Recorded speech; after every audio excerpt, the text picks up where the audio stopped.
Saya pernah mengalami kerugian yang lumayan besar ya, kurang lebih 300 juta dan ini bukan karena sahamnya aja tapi karena pola pikir yang salah yang saya miliki. Nah, waktu awal-awal ada suatu IPO ya, katanya ini adalah masa depan digital, valuasinya tinggi, proyeknya banyak, potensi cuannya besar ya. Lalu tanpa pikir panjang, apalagi biasa ya diajak temen gitu ya, saya ikut masuk dan apa yang terjadi? Ternyata harganya mengalami turun terus ya.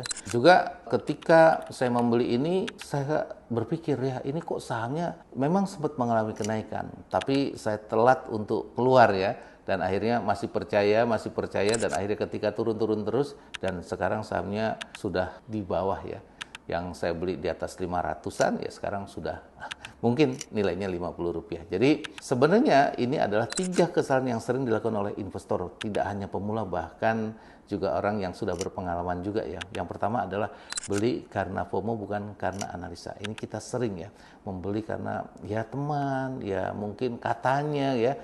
Nah, membeli hanya karena ramai dibahas orang bukan karena ngerti bisnisnya. Kemudian kita tidak tahu valuasi dan kondisi fundamentalnya. Nah ini juga sering kita beli kadang lihat murah, dikira murah ternyata nilainya aduh ya sampai mengalami turun berkali-kali. Padahal bisa jadi memang saham ini di mata investor sudah overvalue ya. Jadi ya udah akhirnya turunnya berkelanjutan. Tidak punya rencana cut loss. Ini sering sekali ya. Jadi ditahan, nanti juga naik. Kan sebentar lagi ada pembagian dividen. Nah ini ya, kita tidak punya rencana cut loss, menunggu untuk balik modal. Modal sudah turun, ditunggu dan akhirnya semakin ke dalam. Padahal kita nggak tahu kedalamannya itu bisa sampai berapa.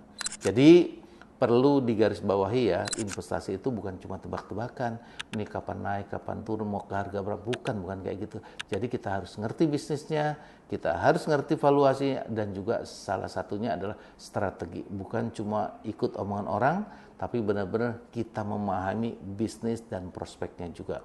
Biar kamu nggak rugi, mending belajar dari sekarang. Follow dulu, biar kamu ikut jadi investor yang mikir, bukan sekedar ikut arus. Siapa yang setuju dengan belajar dulu, baru investasi? Komen di bawah ini.